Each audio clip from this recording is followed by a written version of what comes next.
শুভ সকাল সবাইকে। সকালে ঘুম থেকে উঠেই দেখলাম বাহিরের ওয়েদারটা এত বেশি সুন্দর ছিল, একদমই মেঘলা আকাশ, ঝিরিঝিরি বৃষ্টি। তো ঘুম থেকে উঠে এত সুন্দর ওয়েদার দেখে মনটা অনেক ভালো লাগছিল। এবং গাইস, কালকে থেকে মাহে রমজান শুরু। আলহামদুলিল্লাহ আলহামদুলিল্লাহ। যেহেতু কালকে থেকে মাহে রমজান শুরু, সেক্ষেত্রে বাসার জন্য কিছু বাজার সদাই লাগবে। তাই ঘুম থেকে উঠে সকাল সকাল আমি বের হয়ে যাচ্ছি রমজানের কিছু বাজার সদাই করার জন্য। এই প্রথম আমি আমার নিজের জন্য রমাদানের বাজার সদাই করব, তাও বাবা মাকে ছেড়ে।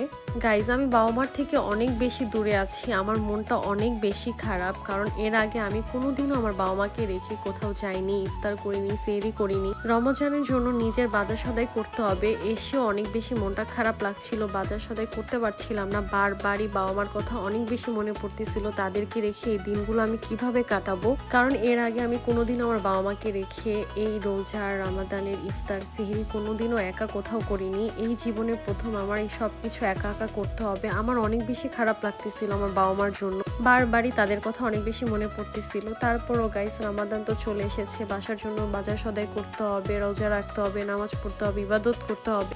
চলে আসছি বাজার করতে। এই বাজার করাটা আমার জন্য একদমই খুবই বেশি নতুন ছিল, আমার এই ব্যাপারে খুব বেশি এক্সপিরিয়েন্স নাই, তারপরও করতে হবে যেহেতু। তো প্রথমেই আমি এখান থেকে কিছু মাছ কিনে নিচ্ছিলাম, কারণ সেহরিতে মাছ আর মাংস খাবো, দ্যাটস ওয়াই এখান থেকে আমি কই মাছ নিচ্ছিলাম, কিছু চিকেন নিয়েছি। তেমন কোনো ধারণা নাই বাজারের ব্যাপারে, তারপরও বুঝে বুঝে যতটুকু নিজে খাবো সেটাই নিচ্ছিলাম। এই দিনগুলোতে এই খাবার খাওয়া বা পরিবারের থেকে দূরে থাকাটা যে কতটা নিজের কাছে অসহায় মনে করা, সেটা আসলে এখন প্রতিটা ক্ষণে ক্ষণে বুঝতেছি।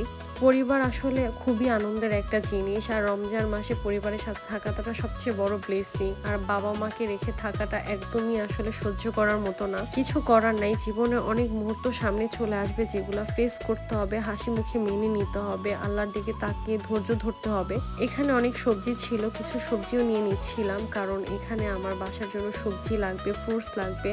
আর আমি এখানে একটা বাংলা দোকানে এসেছি, আর আমি যেখানেই বাংলা দোকান দেখি সেখানে আমি বেশি যাই, কারণ বাংলাদেশ থেকে দূরে আসার পরে বাংলাদেশি প্রত্যেকটা জিনিস আমি অনেক বেশি মিস করি। তাই বাংলাদেশি খাবার বা বাংলাদেশি সব দেখলে আমি ওইখানেই সবচেয়ে বেশি যাই। তো আমার রমজানের ফুল বাজারই আমি একটা বাংলা শপ থেকে করেছি, আর এখান থেকে আমি ফ্রেশ চিরা নিয়ে নিচ্ছিলাম, কারণ আমি ভাবছি যে অয়েলি ফুড থেকে একটু দূরে থাকবো, ফ্রেশ খাবার বেশি খাবো, যেহেতু সুস্থ থাকতে হবে। এখানে আমার বাসার জন্য অনেকগুলো বাজার সদাই কেনা হয়ে গেছে।